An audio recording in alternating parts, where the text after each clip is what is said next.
You woke up to the sound of someone shifting beside you, amongst the otherwise gentle hum of night.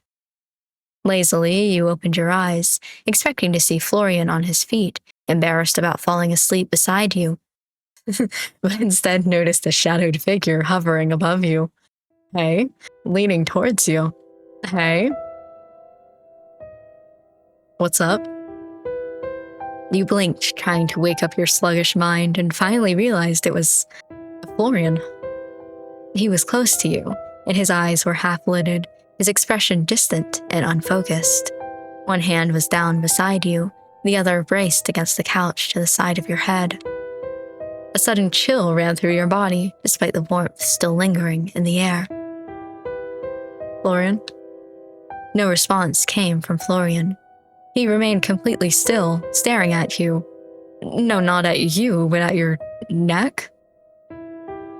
His head dipped lower. The faintest brush of his nose against your skin sent a jolt through your nerves, and suddenly the sluggish fog in your mind cleared as his mouth was inches from your neck, his breath hot against your skin.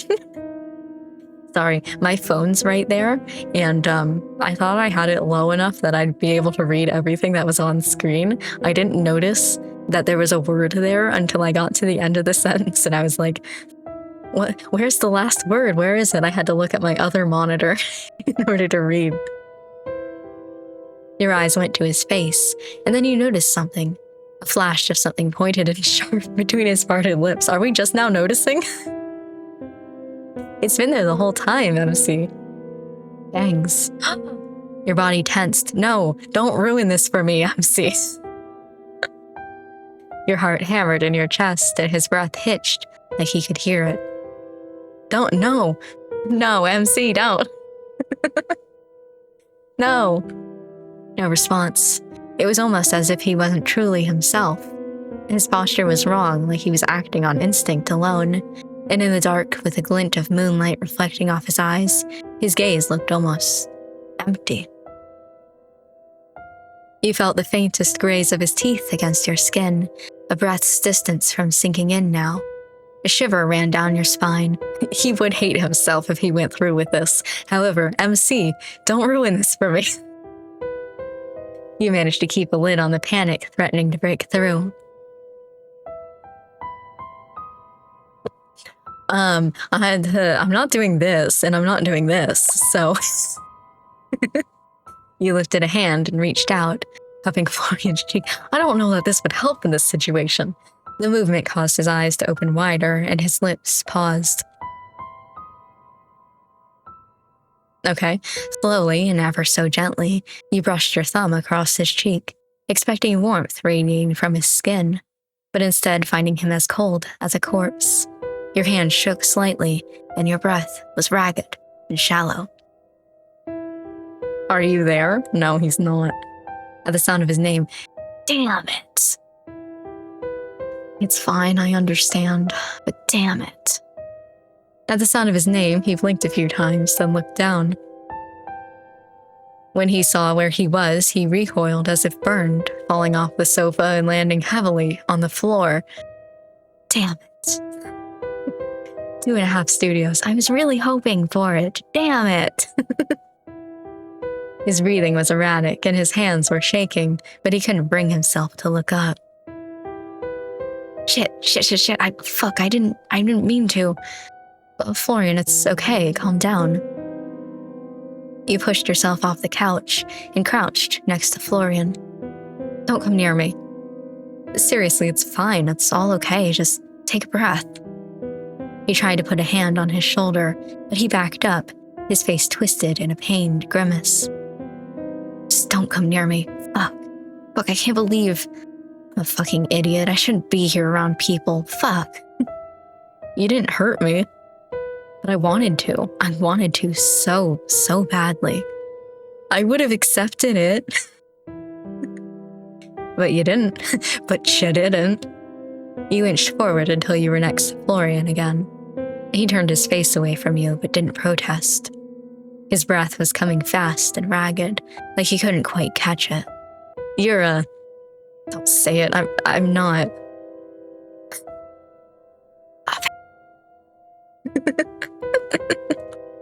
You can see Florian's body trembling, even in the dark. Hopefully that came through, because I know sometimes when I whisper, my microphone doesn't pick it up. I have to go. Is that what all this sickness has been about? You're hungry? I can't do this. Not again. I can't do this to anyone. You could to me. I'm okay with it. As quickly as he could manage, Florian pushed himself up and ran for the door. Florian. He was fast. Faster than he should have been, especially given how weak and shaky he looked. In moments, you heard the door downstairs slam shut. He's not coming into work tomorrow. You jumped to your feet and rushed downstairs, knowing full well that Florian was long gone, but wanting to try anyway. Damn it.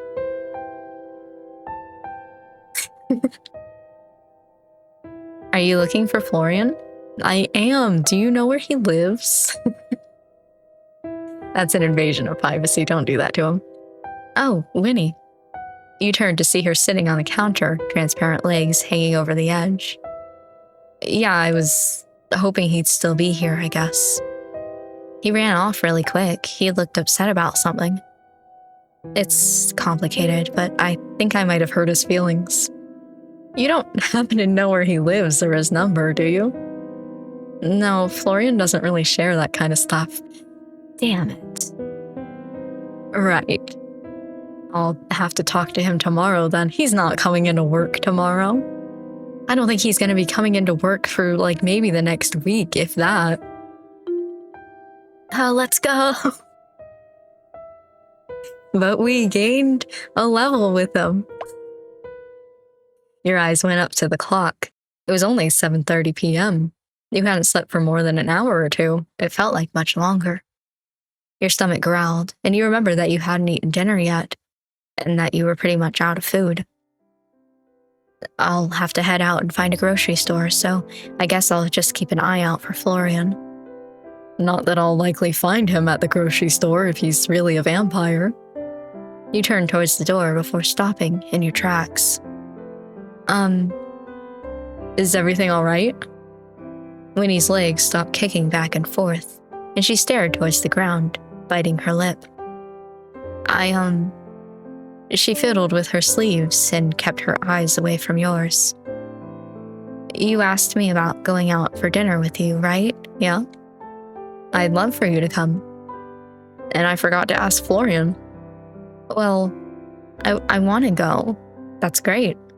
But I'm really scared. Oh, okay. So you can leave, but you have whatever that thing is that people have a phobia against leaving places. Okay. Scared? I haven't ever tried to leave the building. Not even once? No, I'm scared that if I try, I'll just disappear. Winnie's shoulders drooped, and she sighed. It's dumb. I know it is, but I've been here for as long as I can remember, and I don't know if I still exist outside this building. What if the only reason I've stayed this long is because I've stayed here?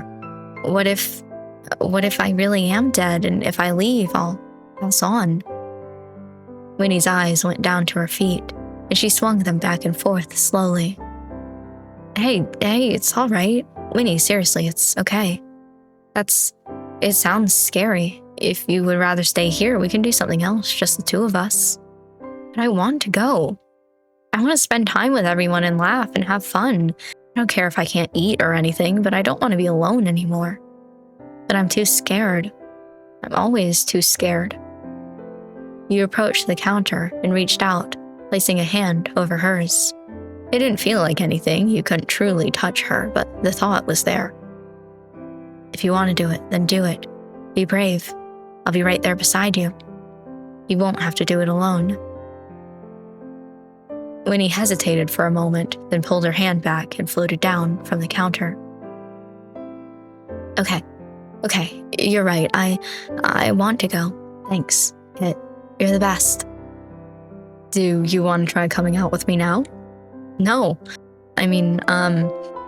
Thanks, but I think I need to build myself up for tomorrow. Alright, then it's a date. If you change your mind, just tell me, okay? Okay. At that, you double-checked you had your key before heading out into the growing night.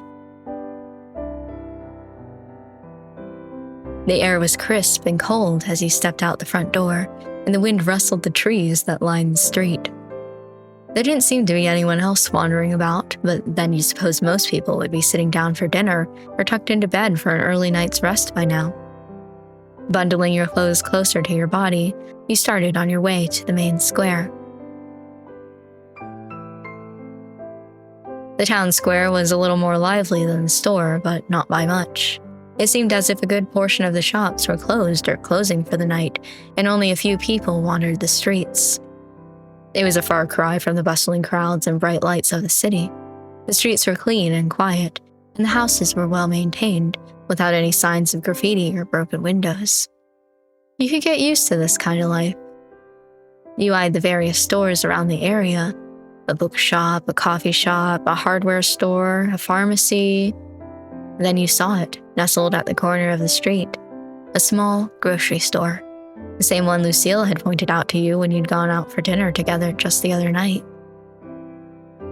The light inside was on, and a small open sign hung in the window. You walked towards it, keeping an eye out for Florian, but to no success. Let's go. The store. This is a really packed store, okay. The inside was what you'd expect of a grocery store, though much smaller in scale than the big stores back home. The aisles were narrow and the shelves were cramped, but it seemed like they had pretty much anything you'd need. The lone cashier nodded as you passed. No self-checkout here, which didn't surprise you. You won't take over today, computer overlords. He grabbed a basket and began picking out some basics. Milk, eggs, butter, that sort of thing. Twice in one day. I think that's what they call fate. I had a feeling. I don't know why. I was just like, Eden's gonna be in here. I don't know why. You turned, hearing a now familiar voice behind you, to see Eden leaning against the shopping cart, red hair tousled. Unless, of course, you couldn't stay away and decided to search me out, in which case I'm even happier. Eden grinned, and it was a little infectious. Actually, the allure of a full stomach pulled me here. Fate it is, then. What are you making for dinner? I'm tossing up between a sandwich or a cup of noodles. Oh, you shouldn't break out the fine china just for me. But I always like to impress on the first date. The cup noodles are usually a hit. I have a slightly more refined palate about instant mac and cheese. The microwavable kind? Of course. Now you're speaking my language. You're cute, you know that? I do. And I think Lucille was telling the truth about you being a shameless flirt. I am as well. I'll have you know that I'm the pinnacle of virtue. If a person is beautiful, shouldn't they be told so? Eden leaned over his cart further, his eyes scanning you up and down. And you're definitely beautiful. I'd feel flattered, but I bet you're like this with everyone. Only the most beautiful ones. He grinned, and you rolled your eyes, though a smile crept onto your face. You glanced down to his shopping cart, but were surprised to not see any food. You instead noticed an assortment of cleaning products, gloves, string, and duct tape. Suddenly, my dinner looks like a 5-star restaurant compared to yours. You planning on killing someone and moving the body? Not hungry for duct tape? Maybe as a treat after dinner. You both laughed, and it was like a weight lifted from your chest. The events of earlier that night melted away, if only for this moment. I do a lot of DIY stuff, so I'm stocking up. Really? That doesn't look like woodworking supplies to me. You do look like someone who knows a lot about woodworking. I've worked with wood once or twice in my life, yeah. Oh, really? Can you show me sometime? Sure, just tell me where to send the bill for my services. Being a woodworker yourself, you'd probably know all the right techniques, wouldn't you? Oh, I've been told I'm pretty good with my hands, yeah? And I'm very open to critique. We just have to practice until you're satisfied. Eden smirked and pushed his cart to the side, letting another customer through. Care to join me, or would you rather stay here in the condiments aisle forever? I can think of worse aisles to be stuck in, but I think I'll join you. Florian, you're gonna be for next week. The two of you started to walk through the aisle, and Eden took your basket and placed it in his cart. Wouldn't want your arms getting tired. So, mysterious shopkeeper, I'm incredibly curious about you. Oh, really?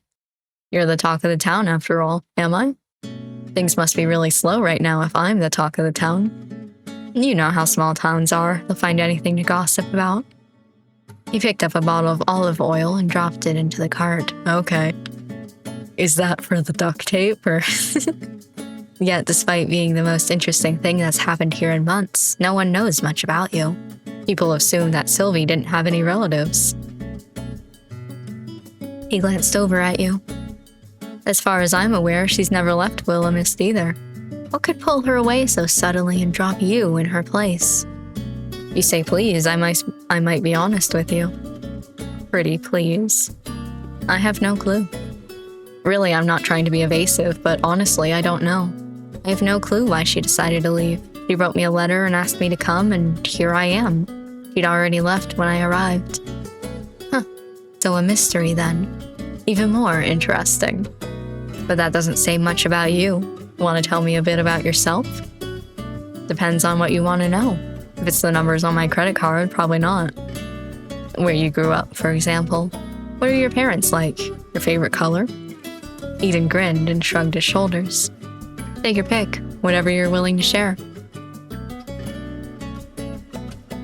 None of those sound like bad things to tell someone. He could be a murderer for all I know. You want me to condense all of my interesting experiences and history down to a few sentences? I'd take an essay if you had one. I don't, but it's never too late to start. In the meantime, I grew up in the city with my mom and didn't know my dad. Sees all the way through school, and my favorite color is green. Your turn. Well, actually, I do have an essay prepared, so... He reached into his overshirt as if he had something hidden there, but came up with nothing. Damn, I must have left it at home. I'm sure you can give me the synopsis, at least. I've made a few recent amendments you might enjoy. For example, did you know that I've discovered quite recently that my favorite color is orange? I wonder why. I bet when you meet someone with blue eyes, your favorite color is blue. Do I really seem that shallow? I think Lucille doesn't dislike people for no reason. Eden glanced around as if to check no one was watching. Don't tell me you brought your guard dog with you grocery shopping. Maybe I did. She'll jump out when you least expect it. I promise to be on my very best behavior then. Eden added a few more things to his cart, mostly small things and nothing that could be considered a meal alone. A single potato, flour but no other baking ingredients, a box of gelatin. Amidst the chatting, you found food for dinner too. I get to choose between the sandwich or instant noodles? If they have pre-packaged sandwiches, that sounds pretty cool. You found fresh bread in the bakery area. Oh, I have to make my own sandwich. That's too much work. We'll go with the instant noodles then. You oohed and awed over the flavor, but decided on original. It was original for a reason. The two of you continued circling the store until you'd found everything you came for. Dinner for the night, some fresh fruit, and a few essentials like soap and toothpaste. It wasn't much, but it would do. Eden, however, kept your basket hostage in his cart as he continued onwards, in no sort of rush. So, have you always been a carpenter? No, I tried my hand at a lot of things, actually. A jack of all trades, master of none, that sort of thing. Most recently, I was a bartender, but it wasn't for me. Before that, a cook, a painter, a photographer, and a waiter, too. Is any of that actually true? At least half of it, probably. Maybe. Really, though, I didn't come out into the world expecting to be a carpenter. Just sort of happened. It was a niche that needed filling in Willowmist. The last carpenter disappeared under mysterious circumstances that had nothing to do with me. Why would I doubt everything you say to me? Maybe you're a good judge of character. He added a couple more things to the cart, then began pushing it down another aisle, when you'd already been down twice already. What made you pick carpentry, though? That's a pretty specific skill. Like I said, I'm good with my hands. He looked down to his hands, but he was still wearing the same gloves from that morning. There's something satisfying about making something real with your own hands. You start with an idea, a few scraps of wood, and suddenly there it is. Something solid. Something that exists because you willed it to. I think that's what I like about it. You take something raw, shape it into what it's supposed to be. Simple, straightforward. A piece of wood doesn't argue with you about what it should be. That's oddly deep coming from you. What can I say? I'm an oddly deep man. I'm sure you'll get to know that about me soon enough. He added a few more items to the cart before continuing onwards again. He followed, more amused than anything else. I'm starting to wonder if you're leading me in circles, even. You can't blame a man for wanting good company. So it was on purpose. Of course. I wouldn't miss the chance to spend more time with you. But I suppose now the game is up, shall we? He motioned towards the counter where the cashier was still idling away. Grabbing your basket out of his cart, he checked out first, then headed outside. How many things did you put in your cart that you didn't need? It had gotten much cooler again while you'd been inside. The breeze rustled the leaves overhead, and a few stray leaves spiraled down from the branches and landed in your hair. You reached up and shook them loose. Eden followed close behind, carrying several bags. Thanks for waiting. What, you think I'd ditch you and run off? Maybe. I don't think I've got a good read on you yet, Kit. You're interesting. I was considering it, but then I imagined you standing all alone in the cold with big, sad puppy dog eyes. Couldn't do it. Big, sad puppy dog eyes, huh? So that's the kind of man I am in your mind. I don't mind playing that part. Well, I was going to say like a lost child at the supermarket, but I thought you might take offense. He flashed you a playful grin before glancing across the road. The street lamps cast a soft glow over the little park nearby. The swings swayed gently in the breeze, creaking faintly under their own weight. Now, since you were kind enough not to abandon me, allow me to return the favor. Oh, what favor is that? You're not going to grab my shopping and keep me hostage again, are you? He nodded towards the empty swings, then tilted his head at you expectantly. I happen to know that the swings over there have the best view of the stars in town. Trust me. His grin widened. Or not, if you don't want to. I wouldn't say that. Listen, I generally go with whatever these are. The ones with the hearts. But I wouldn't say that. Sure, why not? I don't have anywhere else to be tonight. Eden, somehow with an armful of bags of groceries, linked his free arm with yours and led the way over to the swings. They were, as he said, not too far away and completely deserted. A few small lamps cast the area in a pale yellow glow, and a couple of benches were positioned beneath the trees, their surface covered in trees, in leaves. You could see the moon above the treetops. Apparently we don't have a background for this particular scene. There was something cozy about the place. Oh, secluded and peaceful, but not lonely. Just a small, hidden space in the middle of town. A perfect spot for a midnight rendezvous. I'm gonna get murdered. Or just a place to chat, which is what you were actually doing.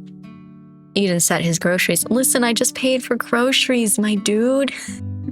Don't make me pay for ramen and then murder me. It's only like $1. Eden set his groceries down on the bench, then walked over to the swings, taking one of the two. You took the other, and he gently swung back and forth. I was going to say what's going to happen. So, what do you think of Willowmist so far? What I've seen has been beautiful.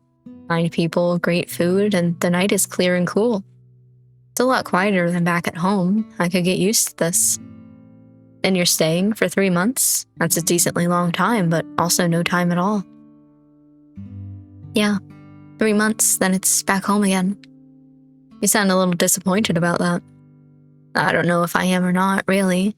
Things have just been a whirlwind ever since I arrived, and now it's already been a whole week. I'll blink, and then it'll be time to leave.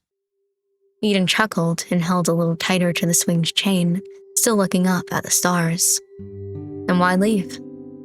Well, my mom is still back home. Even 3 months without seeing her is a long time. Don't you ever miss your parents all the way out here? I'm sure I would if I knew them. Oh, I'm sorry. Don't be. Really, family is a little meaningless to me. So, not raised by grandparents either. I had a more communal living experience, but forget that, I'm far more interested in you. Why not bring your mom here too? She and my aunt don't have the best relationship. Not that I know why. I wish I could have gotten her here. She'd fluffed it. You let out a small sigh and pushed the swing a little harder, trying to get a little more height. A shame. Knowing you and Sylvie, I bet she's incredible. You want to hit on my mom now, too? I swear everyone in this town is after my family. Why would I do that when you're right here? Nice save, nice save. I can just tell you already like it here. Would have been nice if she could see it through her eyes, don't you think? Or through your eyes, whosever eyes she prefers. Maybe then I'd have some idea why she and my aunt don't get along. I always thought family feuds were supposed to be dramatic, but I don't even know what started it. You've never asked her? I have, a bunch of times. But every time she changes the subject or tells me to drop it, so eventually I did. Maybe you should ask your aunt. She might not have the same hang-ups. I'd love to if I knew how to contact her. No address or anything? I have literally no clue where she went. Ever the mysterious woman. Anyway, 3 months is a long time to be away from home. No friends you're leaving behind. Job. A lover, maybe. You're trying to kill me. So, is anyone gonna miss you if you're gone? No. Why? Are you offering? Eden laughed at that, a gentle yet hearty sound. Maybe I am. Keep me in mind, will you? How does such a lovely person not have anyone waiting for them back home, I wonder? Maybe I just haven't found the right person yet. Hadn't, you mean? We met this morning, after all. Wow, and you're already making assumptions about us. Someone's getting ahead of themselves. Someone has to. I'm not going to sit around and let someone else make the first move. Eden grinned. Besides, I don't think I've been imagining your interest in me, have I? I just like flirting with people, man. Who can say? Maybe I'm just a friendly person. Maybe, but there's a difference between friendliness and flirtation. And I suppose you think you can tell the difference, do you? I like to think I'm not too bad at it, yes. Well, you're confident, I'll give you that. I do like confidence in a man. Confident I shall be, then. Eden leaned in slightly, his elbow resting on his knee, his eyes glinting with mischief. What else do you like, since we're on the topic? Oh, I don't know. Honesty, a good sense of humor. Lucky me, then. I happen to be hilarious. Debatable, I think. Oh? And here I thought I was making quite the impression. You are, just not necessarily the one you think. Eden placed a hand over his chest, feigning deep offense. Wounded. Truly I am, but if I'm to be known for something, I'll take bold and devastatingly handsome over funny, I suppose. You rolled your eyes, but before you could quip back, his tone shifted, just enough to make you pause. I've always admired boldness, you know? Some people spend their whole lives waiting, hesitating, but I'd rather move forward, even if I don't always know where the path leads. That's an interesting way of looking at things, isn't it? If you're standing still, you're letting the world decide for you. He rocked back slightly, his gaze drifting towards the night sky, but his voice remained light, playful. And if I stood still, I wouldn't have met you, would I? Wow. Is this how you get all of your dates? Would it work if it was? You tell me. I think it might. For a brief moment, he fell quiet, swinging just a little, letting the cool night air settle between you. Then, with a slow inhale, he spoke again, softer this time, like a thought slipping out before he could catch it. I've never been the kind of person who was meant to stay in one place. I was meant to move forward, to keep going, to see things through. His fingers curled loosely around the chains of the swing, and his gaze flickered towards the treetops as if searching for something beyond them. I suppose people like me can't stop. If I sit still, the world will just keep changing without me after all. And what happens when you get to where you're going? I suppose I'll let you know when I get there. Eden smiled and reached his hand out. Before you could react, he plucked a single leaf from your hair and held it up. He twirled the leaf between his fingers, watching it for a moment before tucking it behind your ear with a soft, deliberate touch. It's a leaf, not a flower, man. There. Perfect. You think so? I'm not sure a leaf is the best accessory. You make it work just fine. He leaned back slightly, resting his arm against the swing's chain as he regarded you, a slow, knowing smile on his lips. Strange, isn't it? Some people spend their whole lives searching for a place to belong, and others, they just fit somewhere like they've been here all along. Are you talking about me or you? You. You're like a missing piece finally clicking into place. The quiet between you stretched on for a moment before Eden laughed and pushed himself off the swing.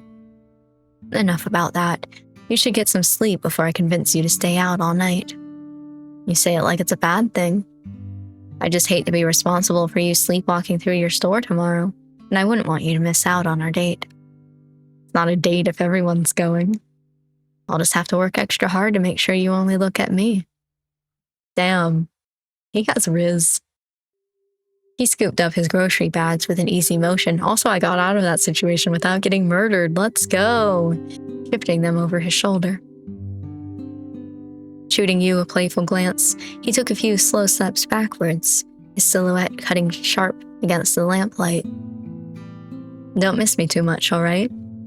I think I'll survive. Good night. Night, Kit. I wouldn't have said that. I would have said, I might, but... Eden grinned, turning on his heel and sauntering off into the night, leaving only the faint echo of his footsteps on the quiet street. You exhaled, leaning back on the swing, watching the sky stretch vast and endless above you. The town was still, the only movement the occasional rustling of the trees in the night breeze. Some people spend their whole lives searching for a place to belong. With a shake of your head, you pushed yourself up from the swing, then collected your groceries from the bench. Let's go! Cracks in the finish. Okay. Level up! No new unlocks. No new unlock. I don't get a skill up or anything? I don't get a skill up? Oh! This is horrendous. You began to trace back the path home that was quickly becoming as familiar to you as the back of your hand. It wasn't long before you were back in the town square, though it was now completely deserted. The streets were empty, save for a cat darting into an alley, and the only sound was the creak of a distant wind chime as it swayed softly. It's kind of a nice feeling walking at night. I never realized that. You glanced upwards towards the sky. The moon shone bright and clear, illuminating the night and the surrounding houses. There wasn't a cloud in sight. A beautiful night, all for yourself. Or almost all for yourself. A flash of something caught your eye, the form of a tall, lanky figure sitting on a rooftop overlooking the square. Hello? He watched for a moment, little more than a shadow, before disappearing out of sight. Huh. You quickened your steps back to the store. Anyway, don't question that. You'd hoped to see Florian when you arrived back at the store, but he was still nowhere in sight. It's only been like an hour. I wish I had his number or something. Approaching the counter, you searched for any kind of employee information your aunt might have left, but found nothing. No trace of where Florian nor Lucille lived, or a way to contact them. However, sitting on top of the counter, you'd found a sealed letter with Kit written on it. Setting down your groceries for the moment, you settled down onto the stool, then quickly opened the wax seal to see your aunt's graceful handwriting. To my dearest Sprout. I hope this letter finds you well, and that Willowmist is starting to feel a little less like a place you've arrived at, and a little more like a place you could belong. I've no doubt you've been charming the town left and right, whether you've meant to or not. By now, you might be noticing that things here aren't always as they seem. Strange little happenings, peculiar folk with peculiar habits. You're sharp, my dear. You always have been. I won't insult you by pretending you haven't begun to put some pieces together. I wish I could have been the one to tell you everything myself, but, well, your mother would have never approved. She wanted you far away from all this, and though she had her reasons, I always thought you should be able to decide for yourself. The store, our store, isn't just about antiques. It's about people. It's about community. It's about giving a little help to those who need it, just enough to let them find their own way forward. Some of them have come a long way to get here. Some of them have nowhere else to go, but they all need something. And if you listen closely, you'll know exactly how to help them. I hope by now you've stumbled across that grumpy old book. Or rather, I hope he's found you. He's a stubborn thing. Don't take it personally if he's been less than welcoming. He was built to be particular about his company after all. But if you listen, really listen, he has more wisdom tucked away in those pages than most people do in a lifetime. I know I left a lot on your shoulders, and I know it isn't fair, but I also know you can do this, my little Sprout. If anyone can, it's you. I have full belief in you. Take care of the store. Take care of its people. Take care of yourself. And please tell me you haven't tried to sell the bird vase. I told you it was cursed. With all my love, Aunt Sylvie. P.S. Tell Quinn that I'm doing well, and that I think of him often. He always did know how to make me laugh. I do hope the two of you have become acquainted. With a smile, you refolded the letter and tucked it away. All right, Aunt Sylvie, I'll do my best. You're still not telling me where you went, huh? Retrieving your groceries, you headed back upstairs to unpack. I really liked that letter. That was really nice. I don't think Aunt Sylvie's ever coming back. Your room was much like you left it. The window was still open, your bed was still unmade, and a cushion from the couch was still discarded on the floor from your wake-up call with Florian. A small amount of guilt settled into your stomach as you put away your groceries and made a late dinner. It wasn't much, but it was food. If it isn't my illustrious master, returned from whatever nocturnal nonsense has stolen their attention this time. Barnabas fluttered into view with a dramatic puff of air, as though he'd been holding his breath in indignation. I do hope your day's endeavors have been worth abandoning your faithful servant for hours on end. I imagine whatever inane nonsense kept you away was terribly important. Perhaps a riveting chat with one of your incredibly mundane customers. What are you saying? You actually wanted my company? I thought you wanted to be alone. Of course, Master. I live to be ignored, neglected, and left stewing in stagnation while you frolic about with fanged employees and amateur spell work. It brings me immeasurable joy to gather dust alone in your tiny, cramped abode. Something tells me you're being sarcastic right now. You don't say. What a master of deduction. How will I ever escape the clutches of your incredible intellect? I did ask if you wanted to come with me, you know. Which I did not. So, what is it you want exactly then? Not to be alone, but also not to spend any time with me? Precisely. Your wisdom knows no bounds, Master. Though to be candid for a moment, I much prefer your company over the lurking menace you insist on calling an employee. Honestly, a vampire, Master? Hey, that's my friend. That's my vampire, you bitch. Did you already know? I could hardly call myself a grimoire if I did not know the scent of a vampire. Also, he has large fucking fangs. I've known since the second I looked at him, MC. I didn't think a book had anything to do with smelling people, but all right. Ah, right. I forget that your brain lags behind sometimes, Master. Let me spell it out to you quite simply. Magic is in the air, the threads of reality, and the auras people leave behind. And vampires, they reek of old blood, undeath, and regret. They are more than simple to pick out. But by all means, continue trusting him. I'm sure nothing could possibly go wrong when employing an emotionally fraught bloodsucker with an impulse control issues and a sad backstory. He's not really employed by me, he's employed by my aunts. And either way, Aunt Sylvie trusts him, and this store is a place for people who have nowhere else to belong. I would never just throw him out.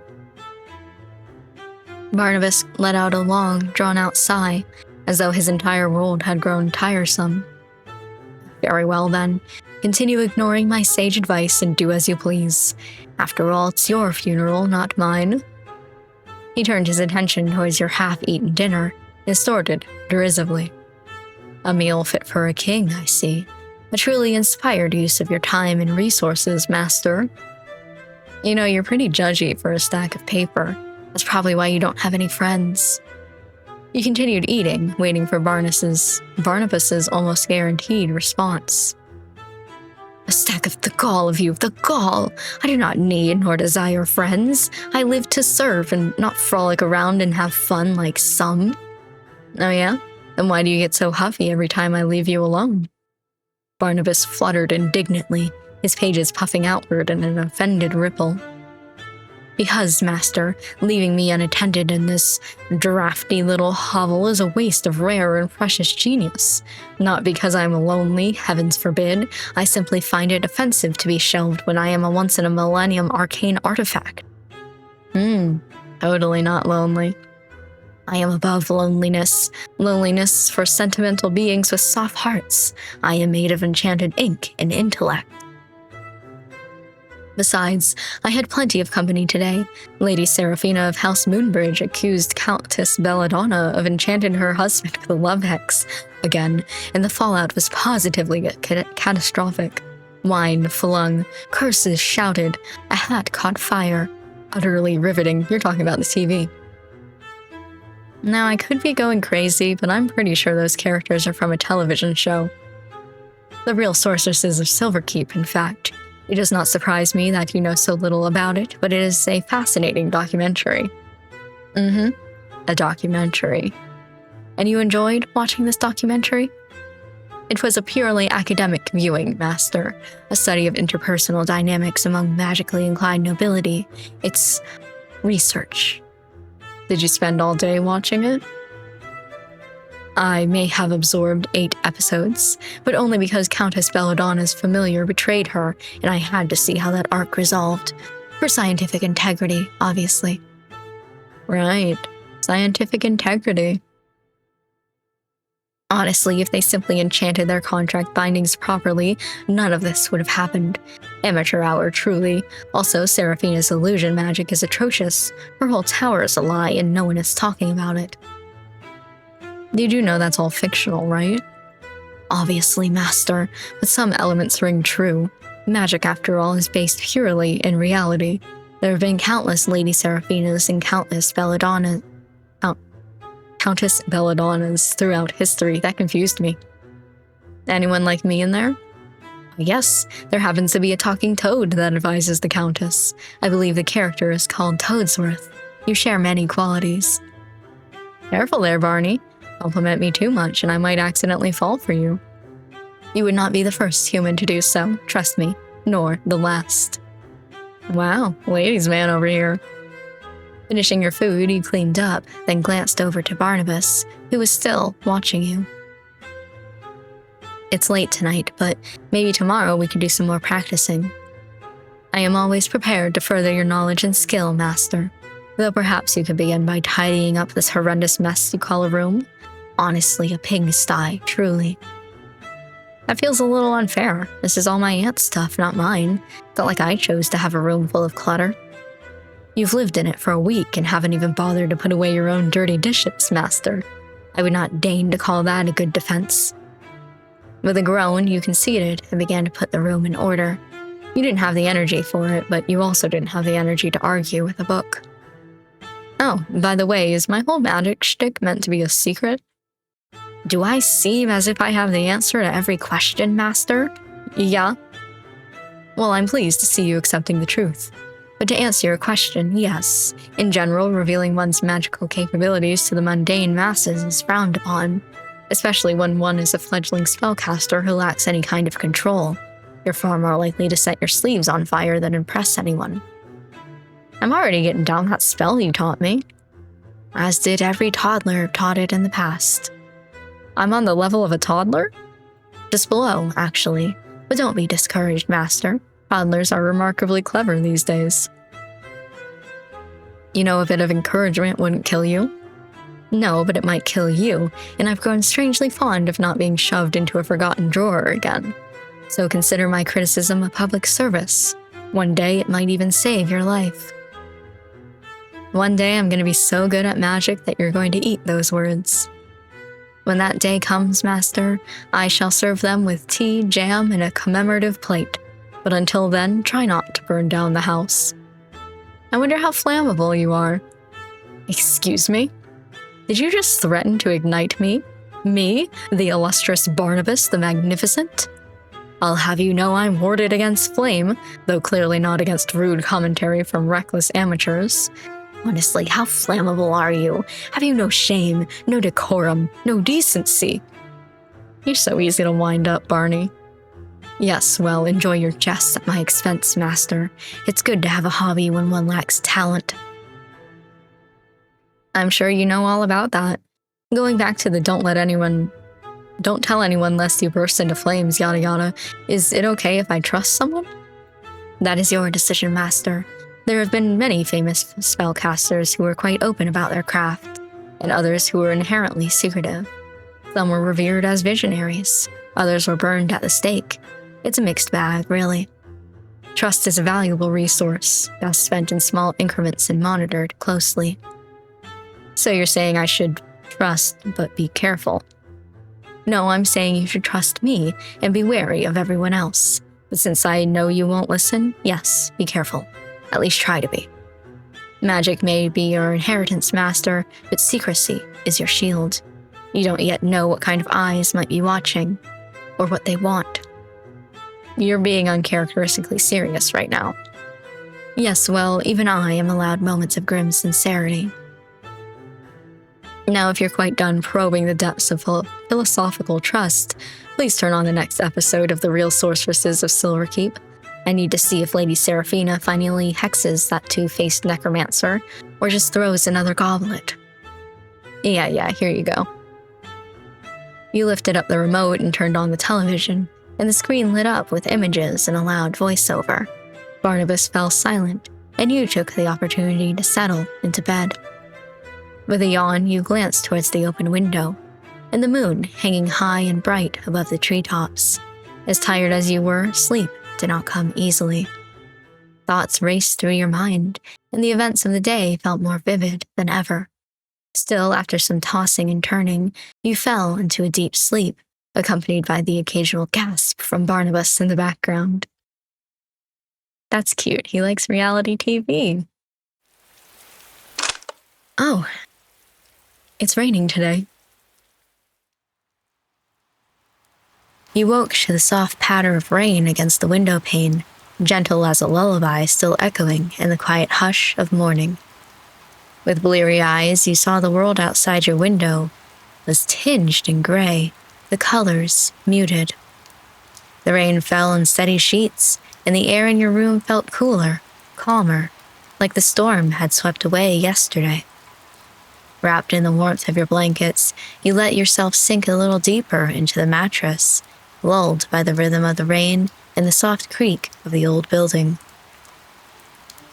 You would not believe this, Master. It's just preposterous. Lady Seraphina has betrayed Countess Belladonna for a third time. And this time there were public hexes thrown about as if they were common insults. You peeked out of the covers towards TV and found Barnabas still on the couch where you left him last night. Light filtered through the rain-speckled window, and the room still held that quiet of early morning. But of course, peace could not survive Barnabas. I had a feeling. And don't get me started on Lord of Thistlewick. He's faked his own banishment, master. Banishment? Who does that? Barney, did you even sleep? I am a sentient grimoire. The fact I must explain this to you so often, however, does not surprise me, as I believe your brain never fully developed. I transcend such trivial mortal needs like sleep or hunger, but if I were capable of exhaustion, I would say I'm running solely on indignation and disbelief. You watch that show all night? Naturally. I cannot possibly pause while Countess Belladonna is teetering on the brink of scandal-fueled exile. I have two options. Lay in bed and listen to my book talk about an unpopular TV show, or get up and go to work.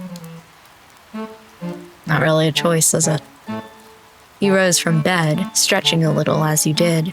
A glance at your phone told you it was nearly 8 a.m. The sun had risen, even if the sky remained cloudy and gray.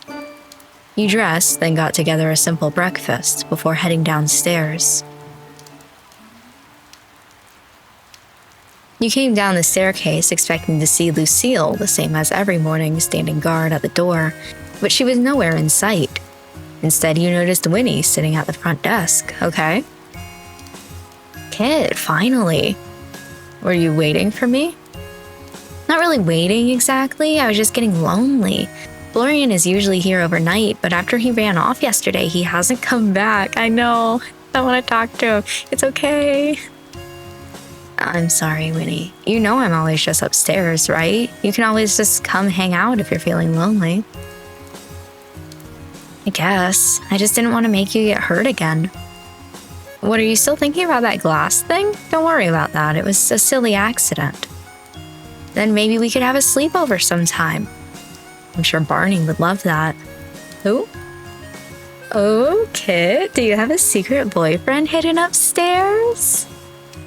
Wouldn't that be exciting? Alas, no. He's, a stray I picked up. A cat? That's even better than a boyfriend. No. Oh, what the hell, we're friends, right? Yeah, of course, the bestest friends ever. He's a book. A book? He's called Barnabas. He talks and everything. Got a bit of an attitude problem, though. Winnie stared at you blankly. Like a diary? A spell book. Oh, like magic and stuff? Apparently there's some things my aunt didn't tell me about her and myself. Typical, huh? You're a witch? Something like that. Only you and Florian know, though, so don't go telling people. My lips are sealed. Oh, this is so exciting. Can you turn me into a frog? Oh, actually, when Florian comes back, turn him into a frog. I don't think he'd appreciate that. As long as we turn him back right after, he can't complain, right? Come on, it's just a little prank. Unfortunately, I've only learned the spell for turning someone into a frog, not the one that turns them back. Oh, maybe it's a good thing you don't have the other one. We could get into way too much trouble. Winnie giggled. We? Of course, you and I can be partners in crime, just like on those detective shows. The police would never figure it out. I don't know, a string of frog transformations just after I moved to town sounds awfully suspicious. We'll need a cover, obviously. Maybe we could pin it on someone else, maybe Florian. I can't really turn anyone into a frog, you know. Not yet, at least. No, my plans.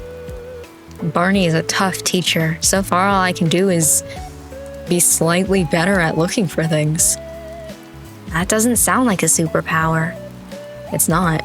But if there's a pen under the couch, I'll be able to find it. Okay, that's pretty cool, I admit it. With a grin, you walked on over towards the counter and leaned on it, then looked up towards Winnie. So, it's your big day. Are you excited?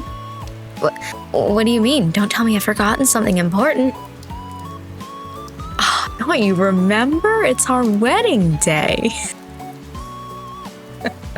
I don't want to romance her, but goddamn, I love the jokes in this game. The joking around. I'm a little hurt you'd forget so easily. Oh, what do you mean? You and me will head down to the church and get hitched. Florian will be our flower girl and Lucille will give us away. Eden's making us some wooden rings and Emmett's going to handle our joint finances. Winnie flushed red and she fidgeted, tugging at the cuffs of her sleeves. We can't just... Sure we can. What, have you got other plans today? Come on, Winnie, this is the moment we've been waiting for. She continued stammering, clearly flustered. Her blush grew deeper and she tugged harder on her sleeve. You couldn't help but laugh. I'm kidding, Winnie. We're going out to dinner, remember? Dinner? Oh, yes, yeah, of course. Winnie let out a long breath. I almost forgot. And then you went and made a joke like that, too. I really thought you were serious. Why, did you actually want to marry me? The scandal would be terrible. You know, an idol and her manager. So that's the only problem then? What if I resign? Winnie's eyes grew wide and she shook her head rapidly. No, don't do that. I need you. Fine. We'll have to save our scandalous relationship for another time. Ooh, the sound of thunder in the distance roused you from your conversation, and as the clock struck 9, the rain grew heavier. I wonder where Lucille is. What do you mean? It's Sunday. The store is closed today. Nice. Okay, I do get a break day. It is, isn't it? Such an idiot. With a sheepish laugh, you rub the back of your... Wait, does that mean Florian's not coming in? No, that's so sad, actually. You rub the back of your neck, a little embarrassed. Could have slept in some more then. Ah, well, it's probably not good to spend all day lazing around in bed. That does sound pretty great, though. You know, I can't remember what it was like to sleep. Winnie leaned forward on the counter, resting her chin in her hand. To be honest, I can't remember most things. What the world looks like, or what food tastes like. It's so weird, but also normal. I don't know. What kind of stuff do you remember? The sound of floorboards creaking, the sunset, and the song. There's a lot of things I can't remember. My birthday, for one. Isn't that lame? I can't even celebrate. Why not today? Huh? It's the 7th of November today. If you don't know when your birthday is, why not just choose one for yourself? But isn't a birthday special? Any day can be special, even a random day in November. We're already going out for dinner tonight, why not make it a party? Winnie blinked and gave a big, beaming smile. You'd do that? For me? You're acting like it's some huge inconvenience. Of course I would. Thank you. Really, thank you. Hopefully the rain clears up though, or we'll be having it here instead. And I need to find some way to contact Florian. He left yesterday before I could ask him to come. It wouldn't be a proper birthday party without our resident grump, would it? No, it wouldn't. We gotta invite him. Except I don't have his number, know where he lives. Do you know if he has any friends around town we could ask? I don't think Florian has many friends. At least none I've ever heard him talk about. He likes to keep his private life pretty private. Well, I have a few errands to run today, so maybe I'll have some luck finding, I don't know, his address or number somewhere. You'd think my aunt would have those. The rain outside pounded the roof in a constant, steady rhythm. It was a calming sound, even if it was making leaving the house a little less than ideal. Since it's your birthday and everything, how about we keep each other company too? I'd love to. Let's get to it then. Ooh, interesting. Enjoyed the day off, and yet I still get this screen of like opening the shop and doing everything. Well, I don't think we need to clean the store, and we paid bills yesterday, didn't we? I don't think we have to do that. maybe we'll do it anyway, just in case. Sort through storage. Pay your bills. Why not?